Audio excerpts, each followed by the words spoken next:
Semua yang sudah kami nikmati hari lepas hari. Hadirlah Tuhan dengan kemuliaan-Mu Bapa. Kami anak-anak-Mu Tuhan, menyembah Engkau Bapa. Kami anak-anak-Mu Tuhan, ada di hadapan-Mu. Kuduskanlah kami karena Engkau Allah yang kudus. Kuduskanlah kami supaya kami datang menghadap Engkau Bapa.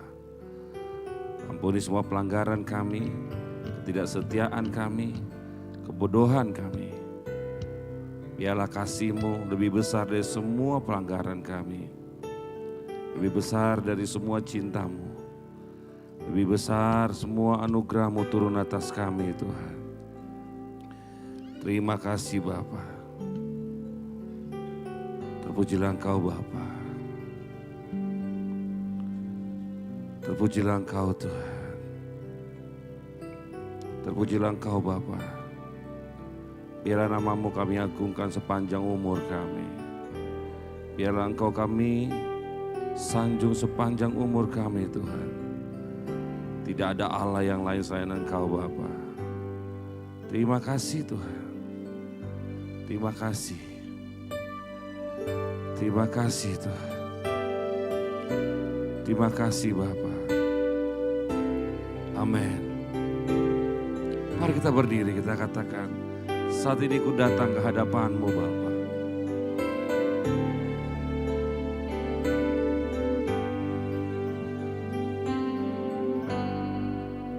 Saat ini ku datang dalam hadirat-Mu. Ku pandang wajah-Mu, tersenyum penuh kasih. Ku ucapkan selamat pagi, Bapa kekasih. Terima kasih berkat-Mu sepanjang hari ini. Saat ini ku datang dalam hadirat-Mu. Ku pandang wajah-Mu, tersenyum penuh kasih. Ku ucapkan selamat pagi, Bapa terkasih. Terima kasih berkat-Mu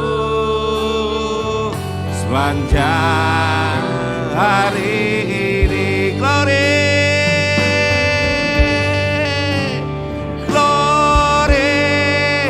Hallelujah.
Haleluya.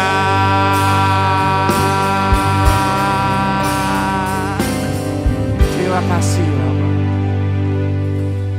Kami datang ke hadapan-Mu Tuhan. Terima kasih Tuhan Yesus. Terima kasih Bapa. Terima kasih Tuhan.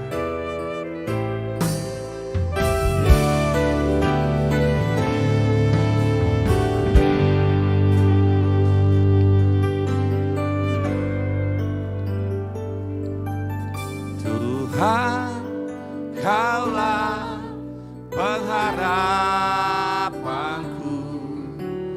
Ku percaya hanya kepadamu, benar Bapa. Yesus Allah perlindunganku, Engkau yang selalu ku puji.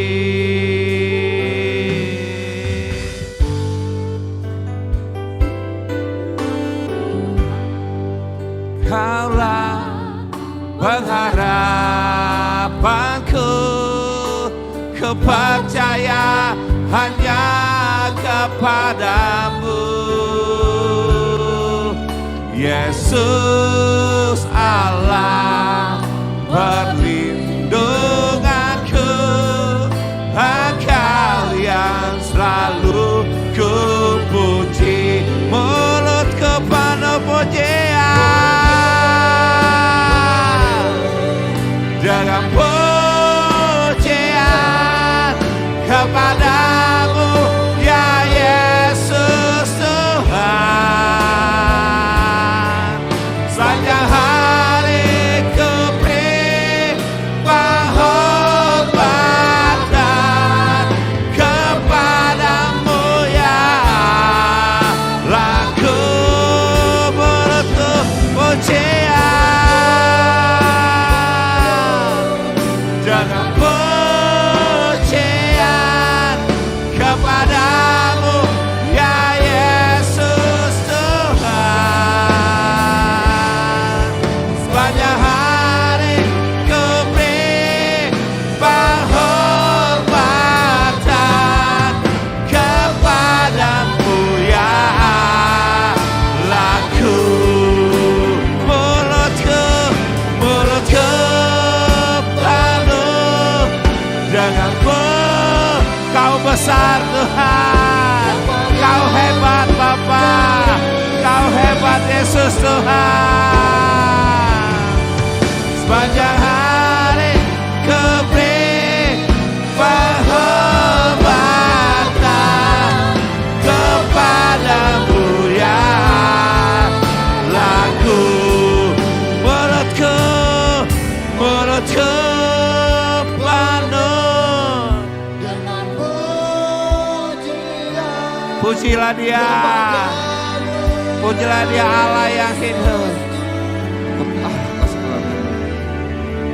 Sepanjang hari ku beri penghormatan kepadamu ya laku mulutku penuh dengan pujian kepadamu ya Yesus Tuhan. Kau Allahku yang besar, Kau Yesusku yang dahsyat, Kau Tuhanku yang dahsyat, Kau Allahku yang hebat. Mulutku penuh puji, mulutku penuh dengan puji. Hosana bagimu Bapa, Hosana bagimu Yesus Tuhanku. Sepanjang hari ku beri penghormatan kepadamu ya laku mulutku penuh dengan pujian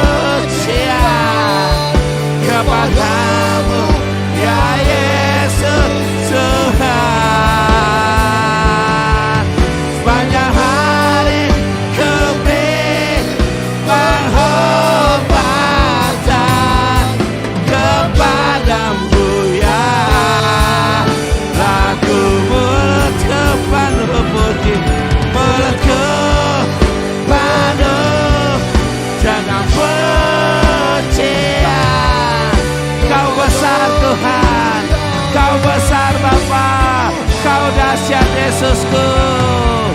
Sepanjang hari ku beri penghormatan, ya Allahku, berlaku dalam pujian, dengan pujian kepadamu. Sepanjang hari ku beri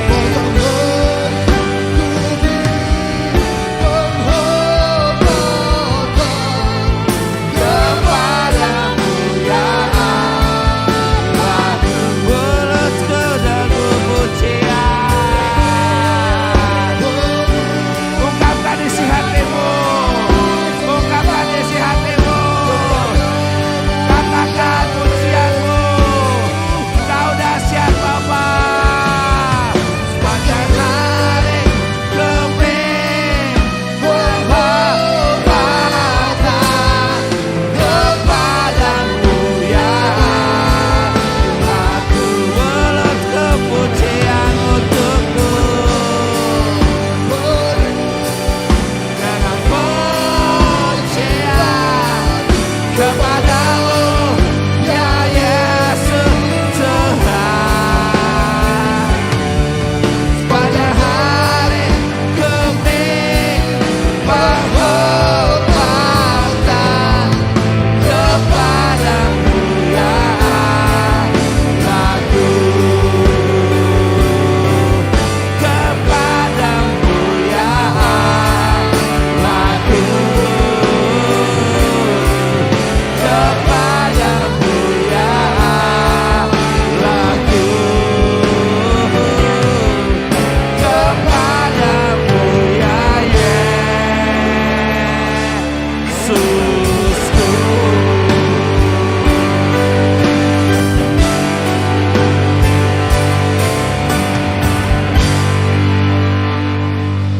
Terima kasih Bapa. Terima kasih Tuhan. Hanya Engkau kekuatanku. Ku berikan rasa hormatku.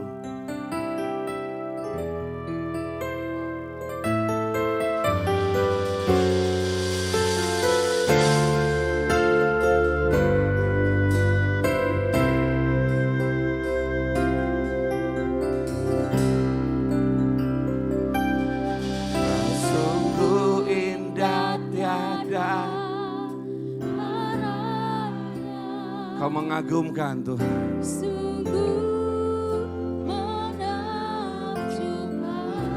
Oh Yesus Tuhanku.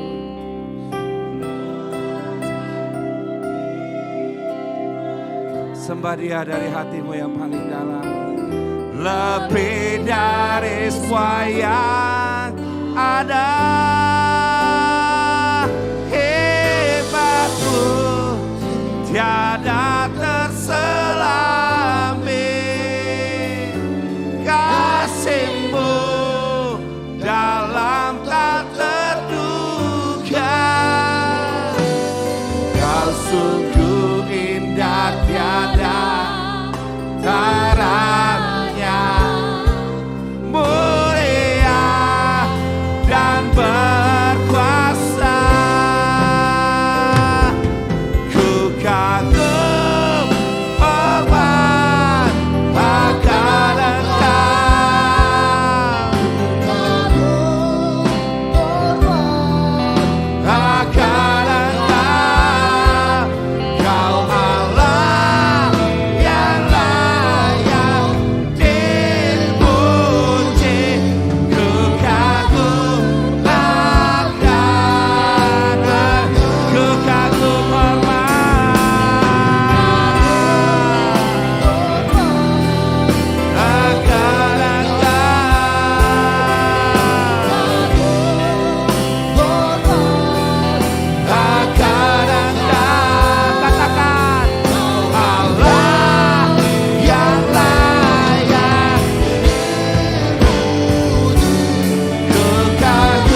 ungkapkan dari hatimu yang paling dalam. Kau sungguh indah tiada taranya, sungguh menakjubkan Tuhan. Perbuatanmu yang hebat Bapa, sungguh ajaib untuk dimengerti, lebih dari semua hebatmu, tiada terselami kasihmu.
Terima kasih Bapak.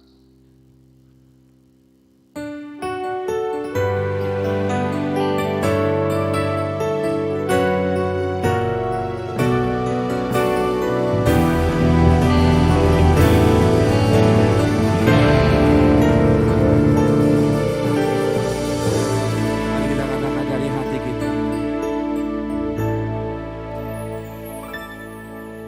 Yesus Tuhan, Kau Allahku.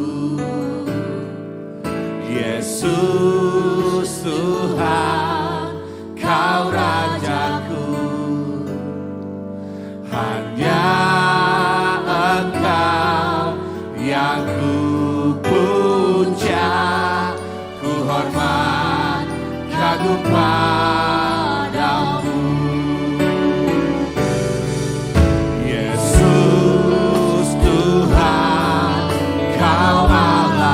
Inilah pernyataan kami Bapa. Tuhan, Kau Rajaku. Hanya Engkau yang ku puja, ku hormat, kagum padamu. Biar apimu membakarku, biar kasih-Mu lembutkanku. Pujaku selalu hanya mengaku.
membakar kami Tuhan dengan api yang baru, api cinta-Mu Tuhan yang memang kami rindukan. Karena tanpa cinta-Mu Tuhan kami tidak akan bertahan di dalam kehidupan ini Yesus. Biarlah hati yang terbakar membakar setiap orang yang rindu akan Tuhan di luar sana. Sehingga juga mereka merasakan panasnya api cinta Tuhan Yesus kepada kita. Berfirmanlah Tuhan, hamba hanyalah budak-Mu Tuhan. Hanyalah hamba seorang. Kami tidak bisa melakukan apapun Tuhan tanpa Engkau. Berbicaralah Yesus. Berbicara Tuhan. Kami mau dengar dalam nama Yesus. Layakkan hamba-Mu Tuhan. Amin. Terima kasih Tuhan.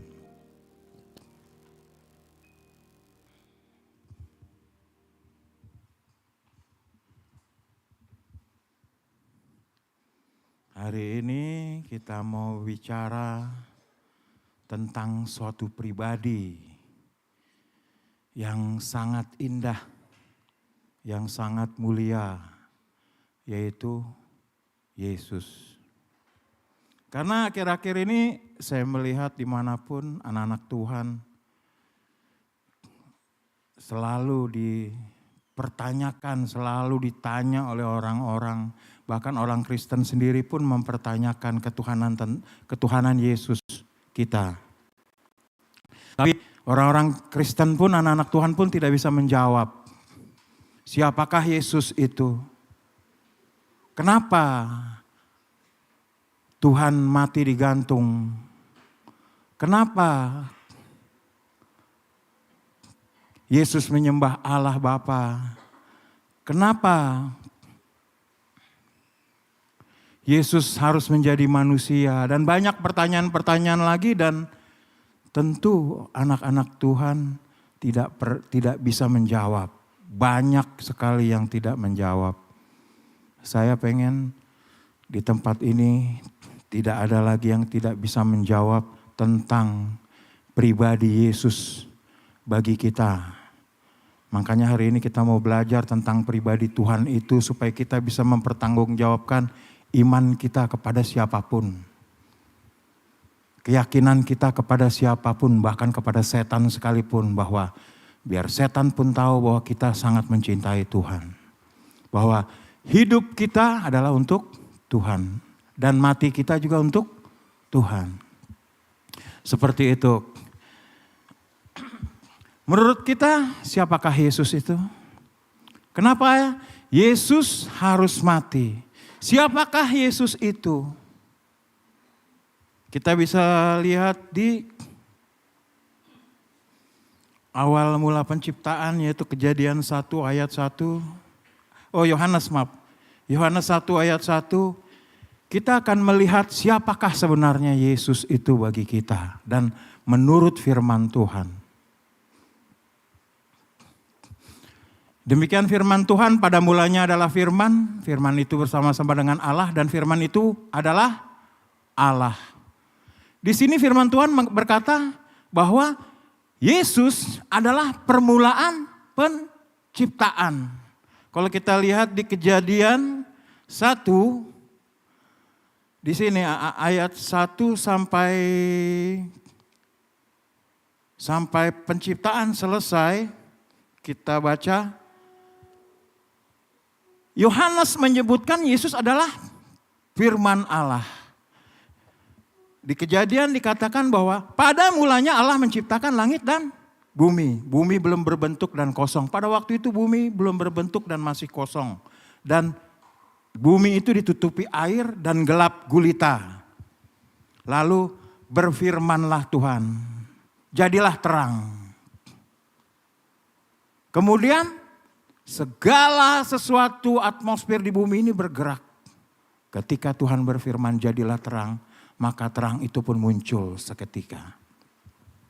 Kemudian berkatalah Tuhan, jadilah cakrawala di tengah-tengah air. Jadilah cakrawala, memisahkan air di atas dan kemudian air di bawah. Kemudian Tuhan berfirman lagi, jadilah galaksi. Semua semesta alam yang berada di atas galaksi, maka keluarlah semua bintang-bintang di langit. Terciptalah semua batu-batu, terciptalah semua bulan dan bintang dan matahari. Kemudian Tuhan berfirman, berpisahlah air di laut, air di darat dan dengan di laut. Kemudian air itu berpisah. Membentuk, berkumpul seperti mangkuk. Kemudian dia memisahkan diri dengan daratan. Itulah firman Allah, perkataan Allah. Pada mulanya adalah firman. Firman itu bersama-sama dengan Allah dan firman itu adalah Allah. Artinya di sini kita mau tahu adalah bahwa Yesus itu adalah Allah. Kenapa? Banyak orang di luar sana berkata kepada saya, kalau firman itu adalah bukan Allah itu sendiri, tapi hanya perkataan, hanya pesan dari Tuhan itu. Saya bingung kalau ada orang yang mengatakan bahwa firman itu bukan Allah. Artinya apa? Alam semesta ini dijadikan oleh firman Allah. Dengan Allah berfirman maka semuanya jadi. Tapi banyak orang mengatakan firman Allah itu bukan Allah. Artinya kalau dia menolak bahwa firman Allah itu bukan Allah, berarti alam semesta ini bukan dijadikan oleh Allah. Kalau dia menolak bahwa firman Allah bukannya Allah sendiri, pribadi Allah itu sendiri, artinya dunia ini, alam semesta ini dijadikan bukan oleh Tuhan. Banyak orang yang mengatakan seperti itu untuk mempertanyakan keimanan kita tentang kealahan Yesus. Saya bilang, kalau memang dunia ini tidak diciptakan oleh firman Allah, yang adalah Allah itu berarti firman itu apa? Apakah ada pribadi lain? Berarti Allahmu dua. Karena kita setuju, dimanapun semua orang di dunia ini setuju bahwa alam semesta ini diciptakan oleh Tuhan. Ada amin? Jadi ketika orang bertanya bahwa Yesus adalah Allah, kita sekarang udah tahu bagaimana menjelaskan kealahan Yesus melalui permulaan penciptaan, bahwa dia ada sebelum dunia ini ada. Yang kedua, Yesus adalah penyembuh. Yehovah Rafa, Allah adalah penyembuh. Kita bisa dilihat di sini di Matius 4 ayat 23. Matius 4 ayat 23.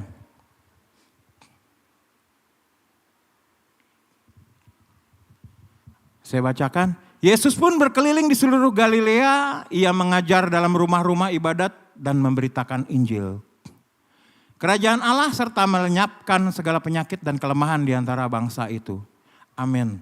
Di sini firman Tuhan berkata bahwa Yesus berjalan di Galilea, mengajar dalam rumah ibadat dan memberitakan Injil ke kerajaan Allah serta melenyapkan segala penyakit.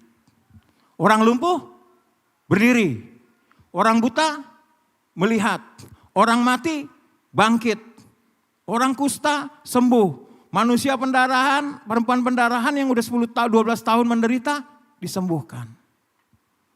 Iblis keluar. Yesus adalah Tuhan Allah penyembuh. Adakah yang bisa melakukan ini selain daripada Yesus? Adakah? Kalau kita mau mempertanyakan keilahian Tuhan, kemahakuasaan Tuhan Yesus, lumpuh berjalan, orang buta melihat, orang sakit pendarahan disembuhkan, orang mati bangkit. Apalagi yang kurang? Yesus adalah penyembuh. Ada amin? Amin. Di sini dikatakan juga adalah Yesus adalah guru dan Tuhan kita. Yesus di mana? Banyak pertanyaan yang ditujukan kepada kita itu, di mana Yesus menyatakan dirinya sebagai Tuhan? Di mana Yesus menyatakan dirinya sebagai Tuhan? Di sini bisa kita lihat di Yohanes 13 ayat 14. Yohanes 13 ayat 14.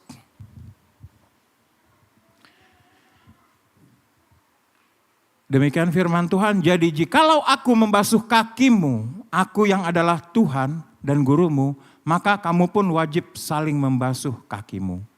Di sini Yesus berkata apa? Aku adalah Tuhan dan gurumu. Yesus di sini dengan jelas mengatakan bahwa dia adalah Tuhan. Betul? Ada amin? Yesus adalah Tuhan. Dan juga guru yang mengajar kita sampai saat ini. Dan kemudian Yesus adalah kasih. Karena Yesus adalah Allah. Allah adalah kasih.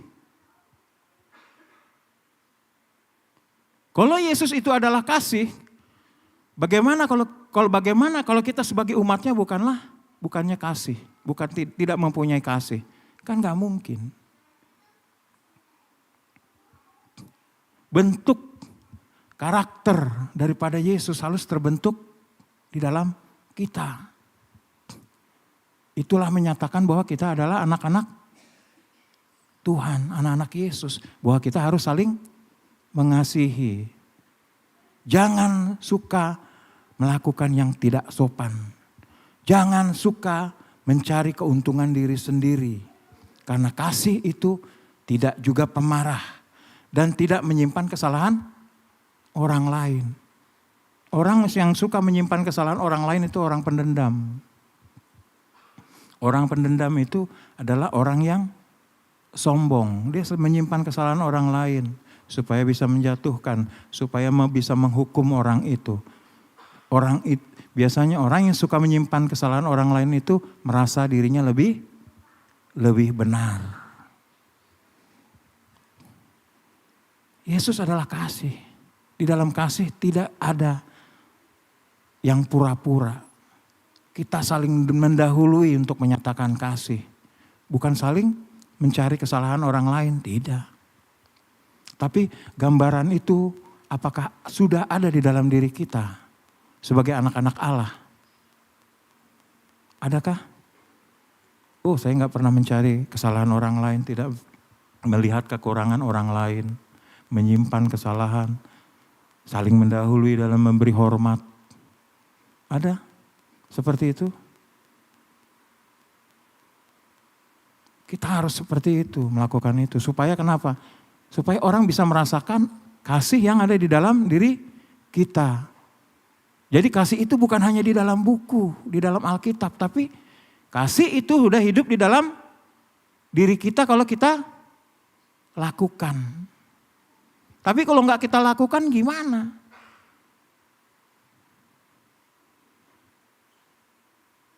Nah itu Yesus adalah kasih. Di sini saya mau katakan lagi, Yesus adalah Allah yang menyediakan. Matius 6 ayat 29 sampai 32. Namun aku berkata kepadamu, Salomo dalam segala kemegahannya pun tidak berpakaian seindah salah satu dari bunga itu. Jadi jika demikian Allah mendandani rumput di ladang yang hari ini ada dan besok dibuang ke dalam api, tidakkah ia akan terlebih lagi mendandani kamu, hai orang-orang yang kurang percaya? Sebab itu janganlah kamu khawatir dan berkata, apakah yang akan kami makan, apakah yang akan kami minum, apakah yang akan kami pakai. Semua itu dicari bangsa-bangsa yang tidak mengenal Allah. Akan tetapi Bapamu yang di surga tahu bahwa kamu memerlukan semuanya itu. Pesan Tuhan di sini hanya satu.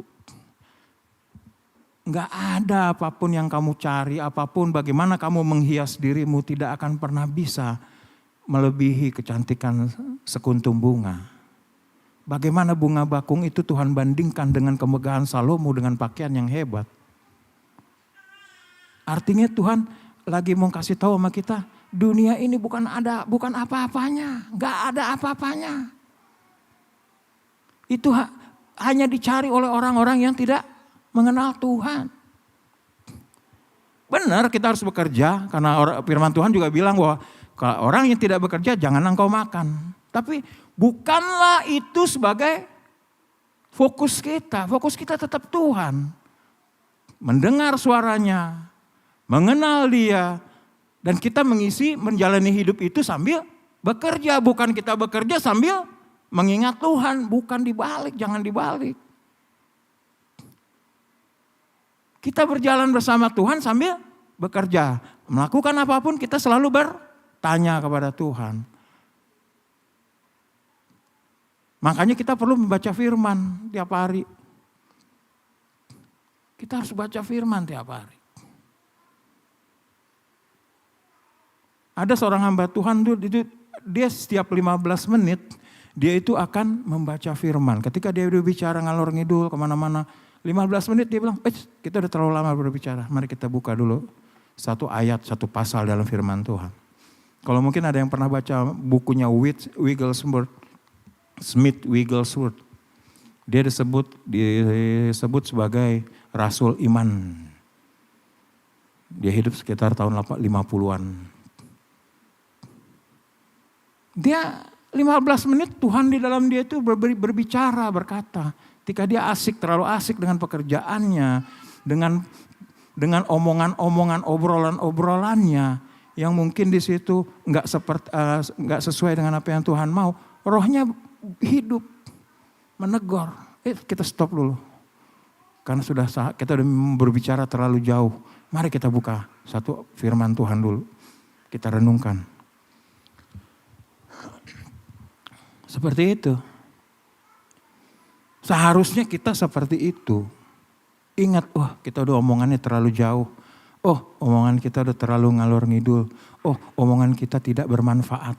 Karena kalau kita ngomong-ngomong terlalu ngidul, terlalu ngobrol-ngobrol, terlalu nggak bermanfaat, ngalor ngidul, itu bukanlah kasih.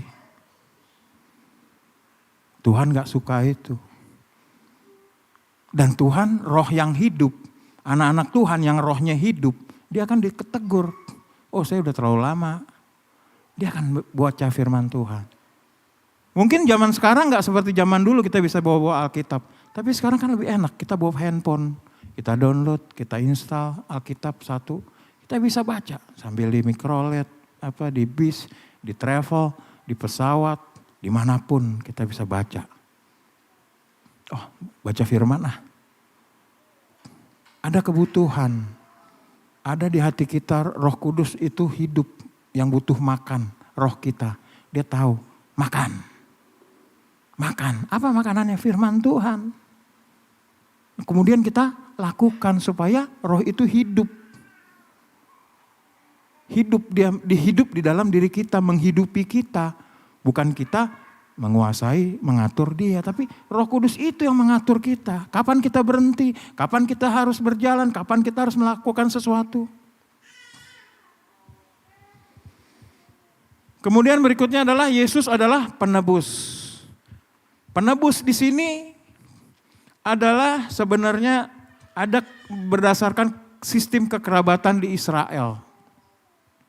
Di Israel itu ada sistem kekerabatan yang ada kebiasaan yang dimana ketika ada saudaranya dalam satu kerabat, dalam satu garis keturunan yang tidak punya dan yang susah dan tidak mempunyai keturunan, keluarga yang lain itu disebut bisa menebus dia.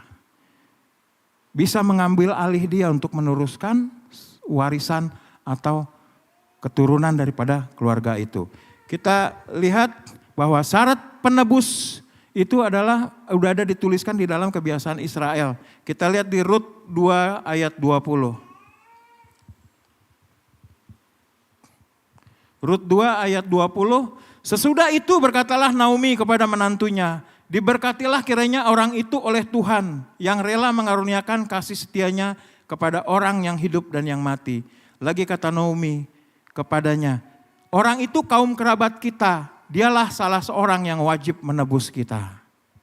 Jadi syarat penebusan itu haruslah ada hubungan kekerabatan. Karena di sini berbicara tentang Boas yang ingin menebus Ruth, anaknya mantunya Naomi. Karena mereka sudah kehilangan segala-galanya ketika mereka pergi ke Mesir. Ke Amon. Jadi di sini Yesus menebus kita. Kenapa banyak orang bilang kenapa Yesus harus menjadi manusia? Tuhan harus menjadi manusia untuk menebus kita.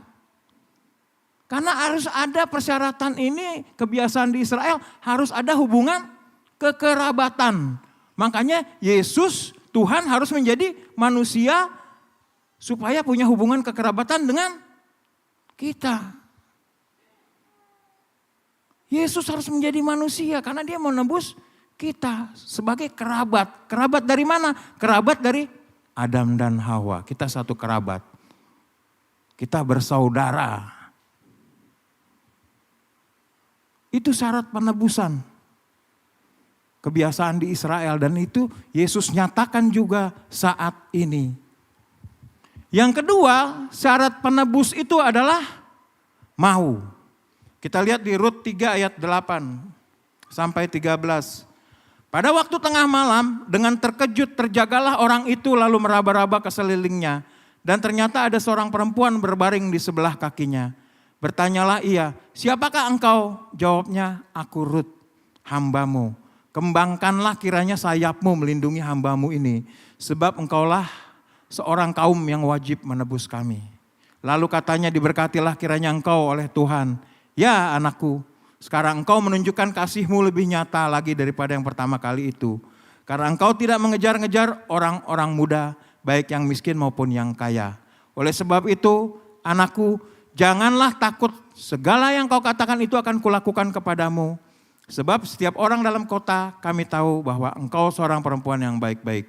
Maka sekarang memang aku seorang kaum yang wajib menebus. Tetapi walaupun demikian masih ada lagi seorang penebus yang lebih dekat daripadaku. Tinggallah di sini malam ini dan besok pagi jika ia mau menebus engkau, baik biarlah ia menebus. Tetapi jika ia tidak suka menebus engkau, maka akulah yang akan menebus engkau.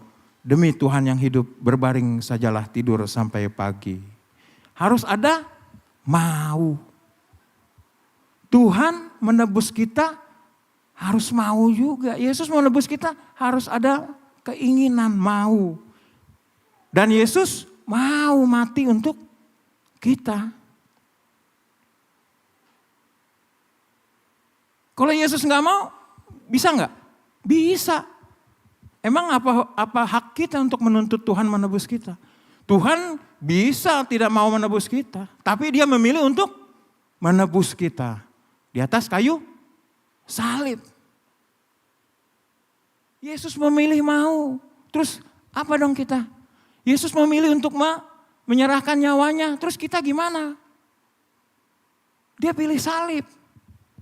Kita memilih apa? Untuk penebusan yang Tuhan lakukan bagi kita. Menyerahkan hidup kita. Dia udah menyerahkan nyawanya loh. Mau dia disalib untuk menebus kita. Dia bisa aja hancurkan aja bumi ini kembali seperti zaman Nuh. Bisa. Kalau dia memilih itu bagaimana? Hancurkan aja bumi ini pada zaman Nabi Nuh. Kita ciptakan yang baru. Orang dia maha pencipta kok.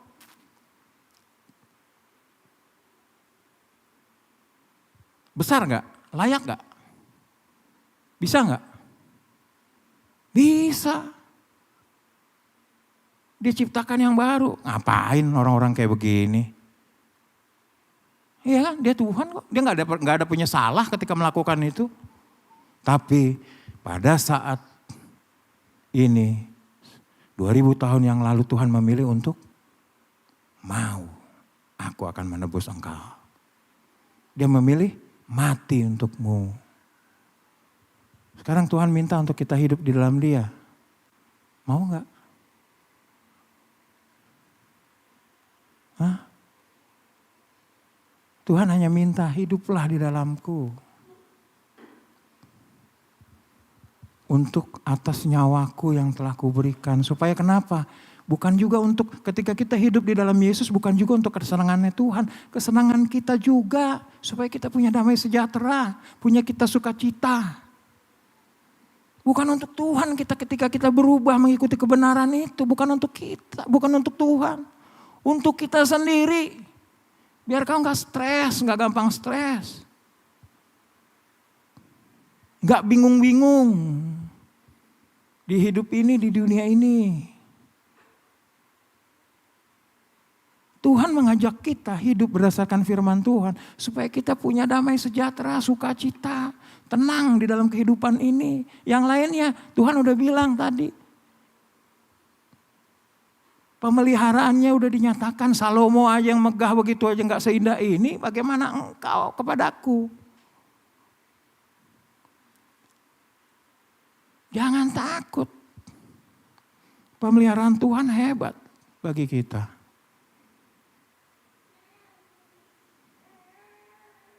Pertanyaan untuk kita, Yesus sudah mau menebus kita, mati untuk kita, apa yang mau kita lakukan sekarang kepada Dia? Kalau enggak kita punah, binasa, masuk ke dalam kekekalan. Mau masih begitu-gitu aja hidupnya. Enggak mau memberikan segalanya untuk Tuhan. Yesus memberikan nyawanya, kalau ditanya kepada kita, mau enggak kamu memberikan nyawamu untukku? Untuk hidup di dalam firman-Ku. Bukan untuk mati, martirlah, taruh. Untuk hidup di dalam firman-Nya. Karena Yesus sudah menyerahkan nyawanya untuk kita. Mari kita serahkan juga harga diri kita semuanya. Diri kita, nyawa kita, kehidupan kita. Kepada Dia. Yang ketiga, syarat untuk menebus itu adalah mampu. Mampu. Rut 2 ayat 1. Demikian firman Tuhan. Naomi itu mempunyai seorang anak dari pihak suaminya. Seorang yang kaya raya dari kaum Elimelek. Namanya Boas. Jadi untuk penebusan itu kita harus juga mampu menebus, kaya. Dan Yesus mampu karena Dia Tuhan. Yesus mampu melakukan itu karena Dia Tuhan.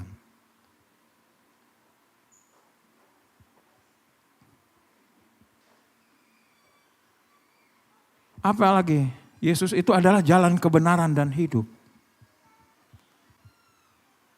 Betul? Amin. Yesus adalah jalan kebenaran dan hidup.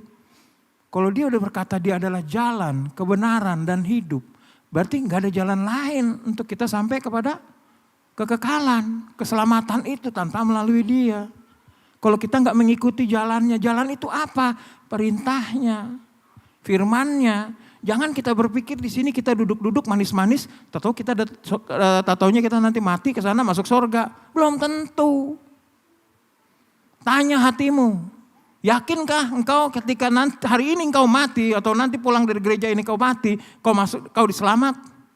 Tanya dirimu. Tanya hatimu. Yakin enggak? Karena apa? Enggak ada boleh hati yang menuduh di dalam diri kita. Artinya kalau ada hatimu yang menuduhmu, artinya kau tidak selamat. Kita harus bebas, jangan ada hati yang menuduh.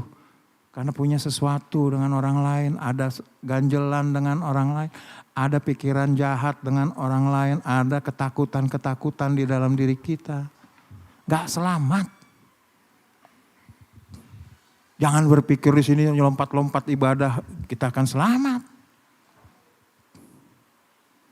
Kita semua berjaga-jaga di dalam firman Tuhan. Berjaga-jaga. Kenapa? Ya karena jalan. Tuhan bilang aku jalan. Jalan itu kan terstruktur kan. Ya begini kita gak boleh keluar. Jalan itu apa? Firman Tuhan. Aturan mainnya adalah firman Tuhan, Alkitab. Makanya kita baca supaya tahu jalannya itu. Oh kita keluar gak nih? Kita di dalam gak nih? Kita tetap di dalamnya nih? Kita tetap apa udah keluar nih? Apa udah bentuk jalan sendiri atau apa? Kita tahu. Jalan. Gak ada yang bilang, gak ada jalan lain di luar Tuhan, di luar Yesus. Terus gimana kalau kita gak pernah baca firman? Akhirnya kita beranggapan, oh saya udah di dalam Tuhan, di jalannya Tuhan. Padahal enggak. Iya kan, gak pernah baca firman Tuhan. Kalau masalah nangis-nangis ibadah, artis bintang film banyak banget jago nangis-nangis. Jago dia, ketika dia melakukan peran sedih dia akan bisa. Oh, bisa. Tapi kalau di dalam Tuhan gak bisa, Tuhan gak bisa dibohongin.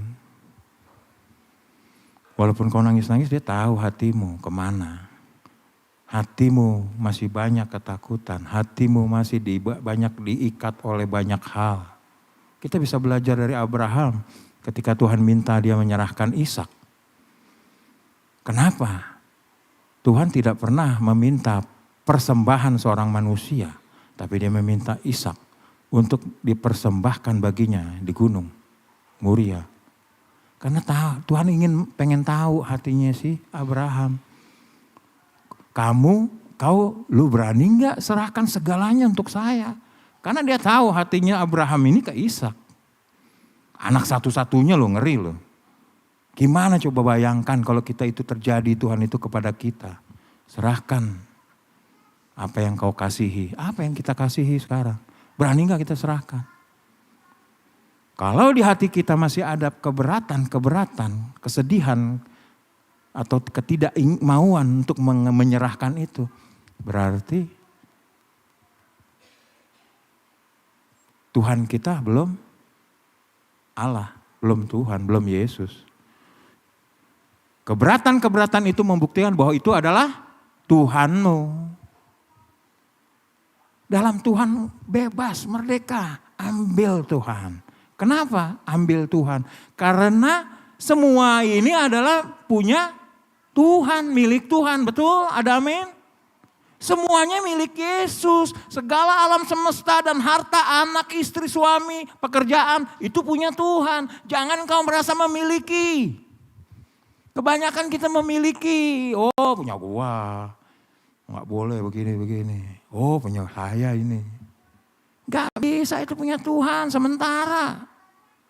Anakmu, istrimu, jabatanmu, usahamu, semuanya, pelayanan, apapun itu punya Tuhan, bukan milikmu.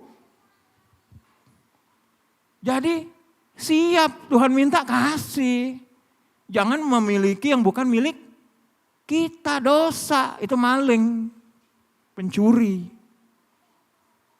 Kalau kita ingin memiliki seseorang, ya pencuri, orang bukan milik kita. Tuhan minta kasih, orang punya Tuhan kok. Cita-cita segala apapun itu adalah punya Tuhan. Ada amin? Yesus adalah Alfa dan Omega. Yesus adalah permulaan dan akhir. Kekekalan dari permulaan sampai akhir adalah Dia. Dia ada dari awal sampai kepada akhir. Dan gak ada yang lain selain Dia. Karena kita tadi udah baca permulaan penciptaan pada mulanya adalah firman. Tuhan udah nyatakan bahwa dia itu menyatakan bahwa dia adalah permulaan. Gak ada yang lain, berarti dia Tuhan pencipta segalanya. Sampai kepada akhirnya nanti. Dia akan memerintah bersama kita. Yesus adalah gembala yang baik. Ada amin? Ada yang dibawa Tuhan hari ini, gembala itu membawa domba. Ada enggak yang dijemprukin ke jurang, dibawa kepada kesusahan? Ada enggak di antara kita di sini dibawa kepada kesusahan? Enggak ada. Ketika kamu susah itu kamu sendiri yang membawa. Kenapa? Kamu enggak mau dituntun ke air yang tenang. Kamu enggak mau, kita enggak mau dibaringkan di padang rumput yang hijau. Kenapa? Ya ini firman Tuhan.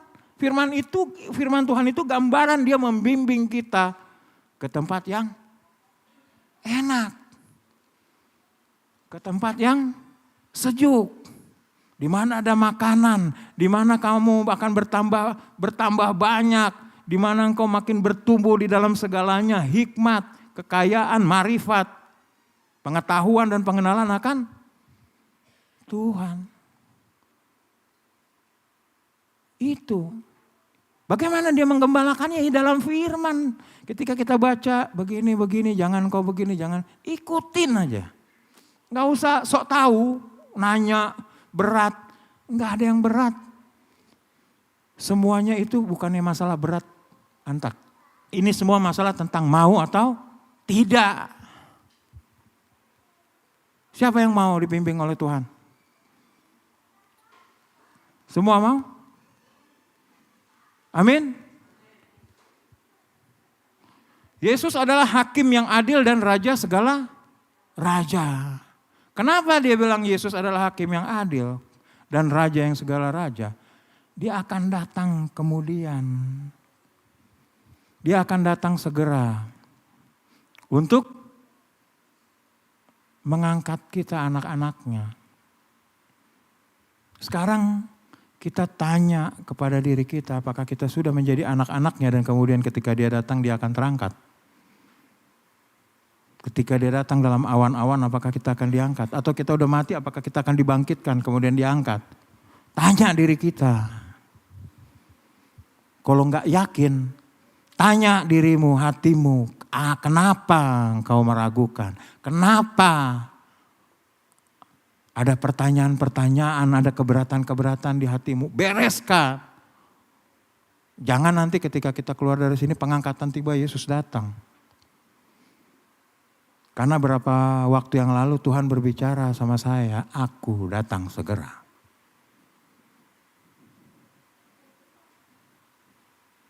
Ketika saya bergumul pada waktu itu, karena saya sering dipertanyakan tentang, oh kok hamba Tuhan gak punya anak susah amat, masa lu gak punya kuasa, masa lu gak bisa sih minta sama Tuhan lu, masa sih seperti itu hamba Tuhan. Wah benar juga, kira saya berdoa sama Tuhan, saya bergumul dengan Tuhan.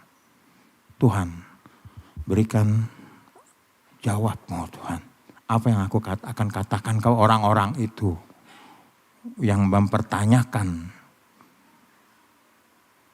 keadaan kami, hambamu. Kenapa? Ya saya harus tanya Tuhan, gak mau saya nanya orang, gak mau saya nanya rumah sakit. Kenapa? Karena ini, karena itu, saya gak mau. Karena itu bukan kuasa bagi saya, itu gak berkuasa ketika Tuhan menginginkan. Dan Tuhan bilang, Tuhan gak bilang yang lain-lain, Tuhan hanya bilang, aku datang segera. Langsung saya di situ, ya Tuhan. Kesimpulan di sini yang saya dapat adalah, ngapain gua kasih anak, lu capek. Urus anak-anakku. Kesimpulannya di situ. Karena aku mau datang. Ngapain? Kalau melihat dari seperti ini, kalau saya berandai-andai, ya saya mengurus anak mungkin sampai 40 tahun. Sampai dia kuliah, nikah. Mungkin 30 tahun, 32 sekian. Ya sekitar itulah Yesus datang. Itu menurut andai-andai saya. Dari pernyataan Tuhan itu sendiri kepada saya. Bahwa dia, aku datang segera. Saya cari di firman Tuhan. Kata-katanya mirip, aku datang segera. Bukannya aku segera datang. Bukan, aku datang segera. Itu kan bahasa kalimat yang berbeda. Ini bukan kalimat yang biasanya gitu loh. Aku segera datang, kan bisa aja begitu kan. Ini enggak, aku datang segera. Kalau dia datang segera, apakah kita siap?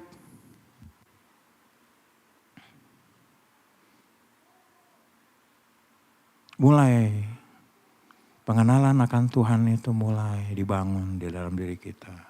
Mulai hati kita dihidupkan. Karena Roh Kudus ada di dalam diri kita memimpin, membimbing. Tapi kalau kita nggak mau, ya udah. Kalau kata orang Jawa, terserah lo. Iya kan? Tuhan nggak bisa disalahkan, dia udah bimbing kok. Kenapa saya mau nyampaikan ini? Firman hari ini seperti ini tentang Yesus. Karena saya mau mengajak kita semua itu masuk ke dalam pengenalan akan Dia. Pengenalan, mengenal, bukan hanya tahu Yesus itu siapa. Kita dari kecil dikasih tahu, kita sering dengar di gereja, sekolah minggu, Yesus, Yesus, Yesus. Tapi kita nggak pernah mengenal. Kita hanya tahu, betul? Betul, kita tahu Yesus dari orang tua. Kita masuk Kristen dari orang tua. Betul kan?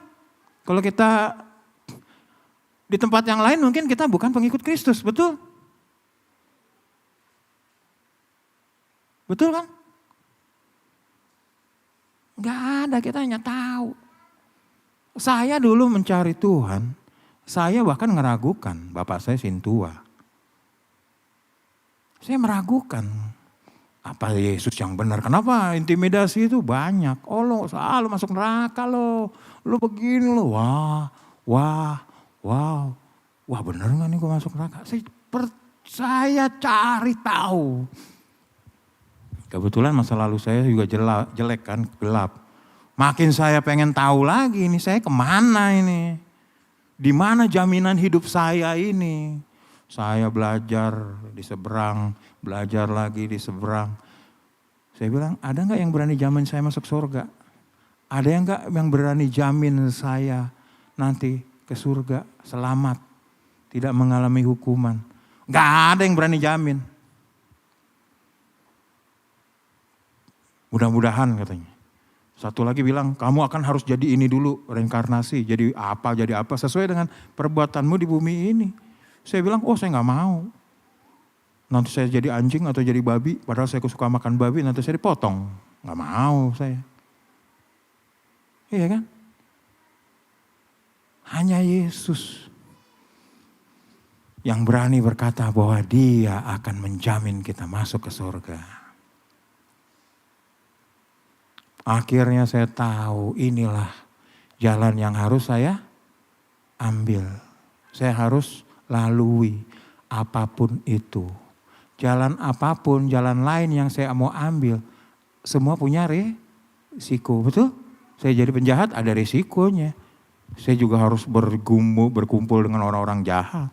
Yang segala macam cara untuk untuk berbuat jahat, mungkin dia menjahati kita. Ada resikonya. Dalam Tuhan ada juga resikonya. Nggak ada. Baca firman, tunduk. Semua punya resiko.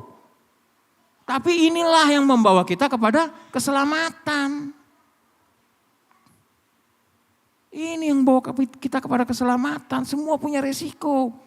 Kita akan berlelah-lelah. Di dunia ini juga kita akan berlelah sama. Berhadapan dengan orang begini semua sama.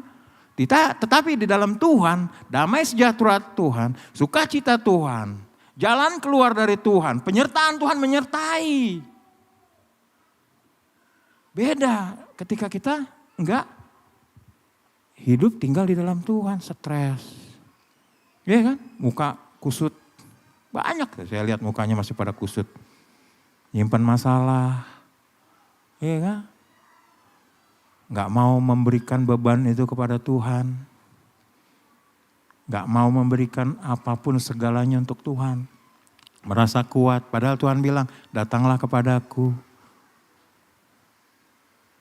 Yang berbeban berat, yang berletih lesu. Aku akan memberikan sentosa kepadamu. Tapi jangan Tuhan, saya ajang manggul.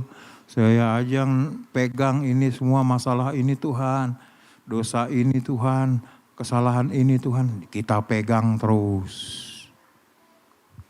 Akhirnya kecapean sendiri. Akhirnya mulai mempertanyakan Tuhan. Kenapa? Gak nurut firman Tuhan. Firman Tuhan bilang serahkan. Gak mau. Kenapa? Karena kau merasa jadi Tuhan. Merasa mampu. Kita adalah debu. Diciptakan Tuhan dari tanah. Betul? Diciptakan Tuhan dari tanah. Kita tidak bisa berbuat apa-apa. Rendahkan hatimu. Jangan sok pinter. Sok tahu, sok mampu, sok kuat. Jangan. Kenapa? Karena kita lagi melawan kodrat kita yang lemah itu. Kita kodratnya manusia lemah.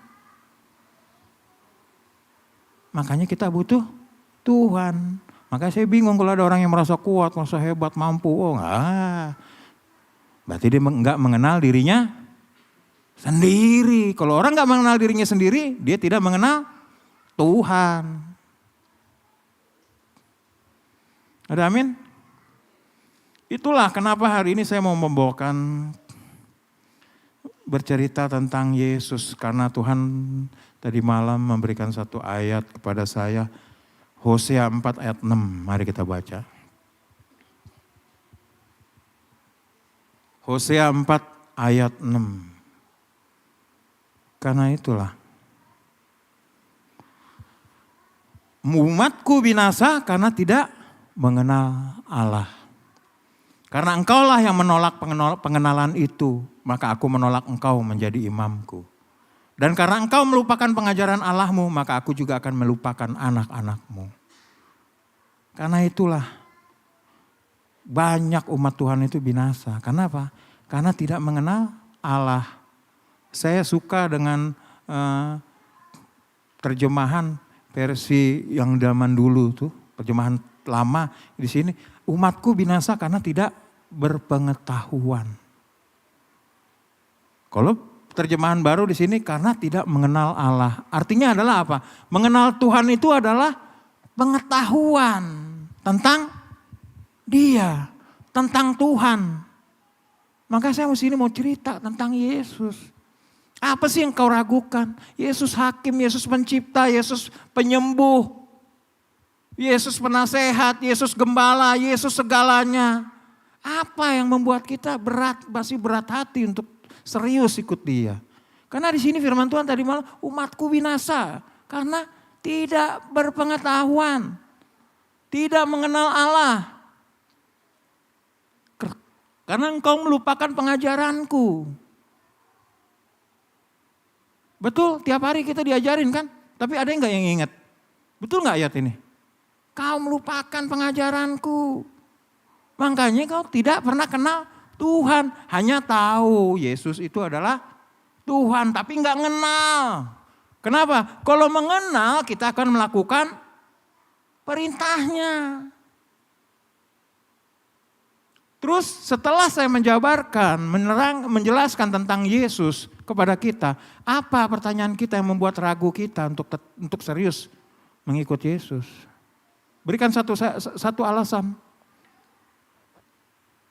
Apa yang membuat kita ada keberatan-keberatan untuk memberikan hidup kita, apapun yang kita punya kepada Dia. Dan itu pun kalau kita berikan itu untuk kita, kebahagiaan kita, kesenangan kita, sukacita kita, damai sejahtera kita.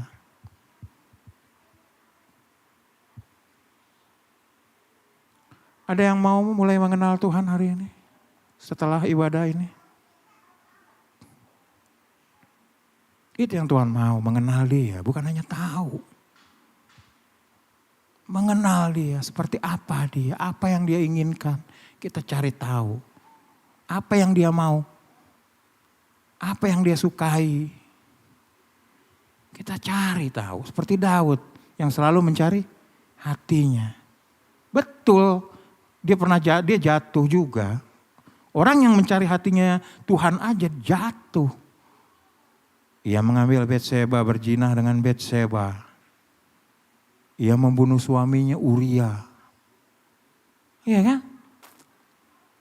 Betul.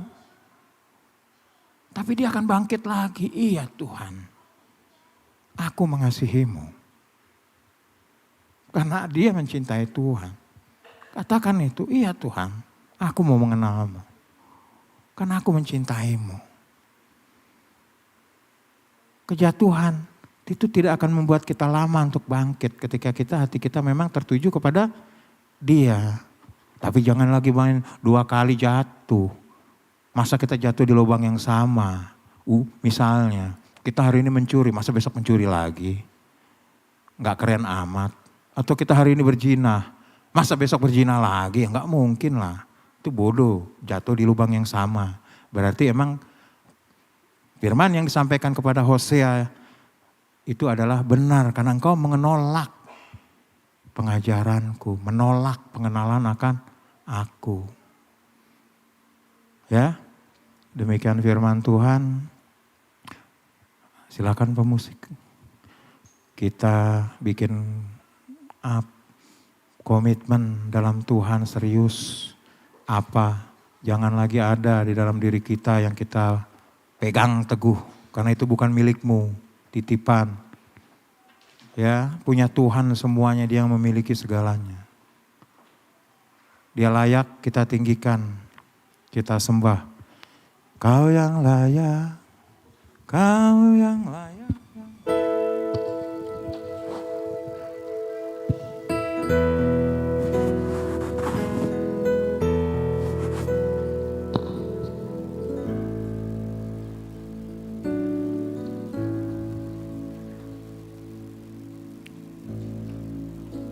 Saudara, iblis percaya sama Tuhan. Dia tahu. Apa bedanya dengan kita? Satu bedanya adalah iblis tidak pernah menyembah Tuhan. Itulah yang Tuhan titipkan kepada kita, roh di dalam hati kita untuk menyembah Dia. Amin. Mari kita katakan, mari kita berdiri, kita mau sembah Dia. Bukan hanya karena kita percaya, bukan karena kita mengenal, tapi karena kita mengasihi Tuhan. Amin.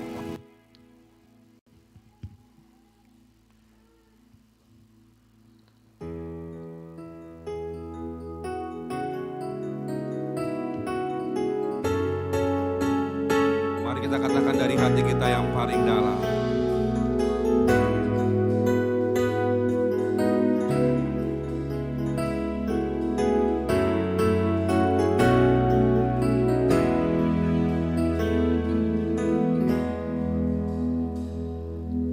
Hanya Engkau kekuatanku, hanya Engkau gunung batuku,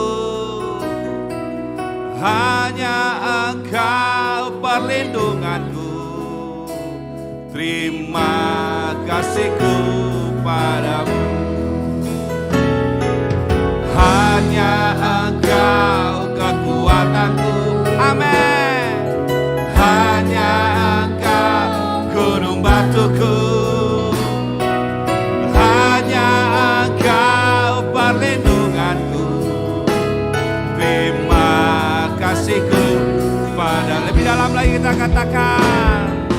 Hanya Engkau gunung batuku, hanya Engkau gunung batuku. Perlindunganku, terima kasihku padamu. Ku berikan rasa hormatku pada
kita karena kita sudah makan firman-Nya. Amin. Mari kita bersorak-sorak untuk Tuhan.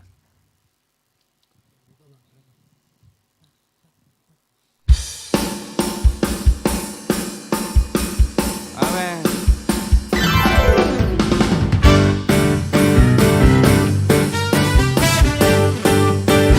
Mari kita berdiri untuk Tuhan kita. Oh Yesus Tuhan.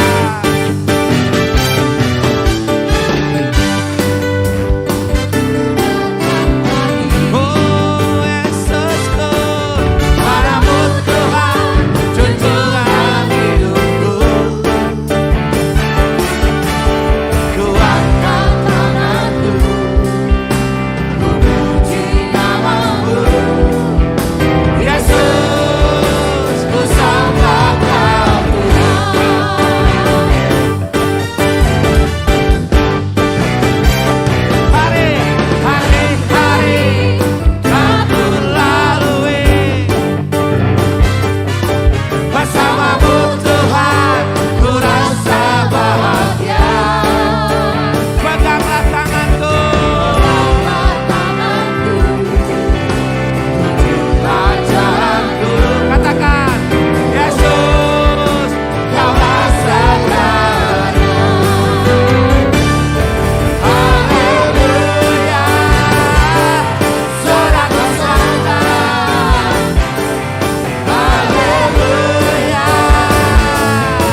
kasih Tuhan buat semua kasih-Mu yang panjang sabar dalam hidup kami.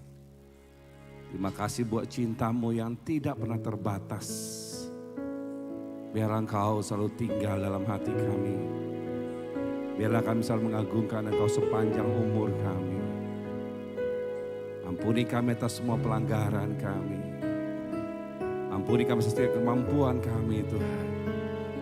Biar Engkau kuduskan kami. Engkau kuatkan kami menjalani hari-hari ini Tuhan. Engkau berikan kami hikmat-Mu, kekuatan-Mu, cinta kasih-Mu. Tarik kami melekat padamu ya Bapa. Dan berkatilah kami. Tuhan memberikan berkat padamu. Berkat embun pagi. Berkat yang berkelimpahan. Apa yang kau kerjakan akan berhasil. Dan engkau akan dibuat bersukacita. Engkau akan diberikan damai sejahtera. Kekuatan dari Allah Bapa, pencipta langit dan bumi. Dari Yesus Kristus Tuhan yang telah mati bagimu. Dari Roh Kudus Roh Allah yang tinggal diam, yang merawat engkau, yang memelihara engkau sampai Tuhan menjemputmu. Dalam satu nama yang kudus, Yesus Kristus Tuhan. Mari semua kita percaya berkata, Amin.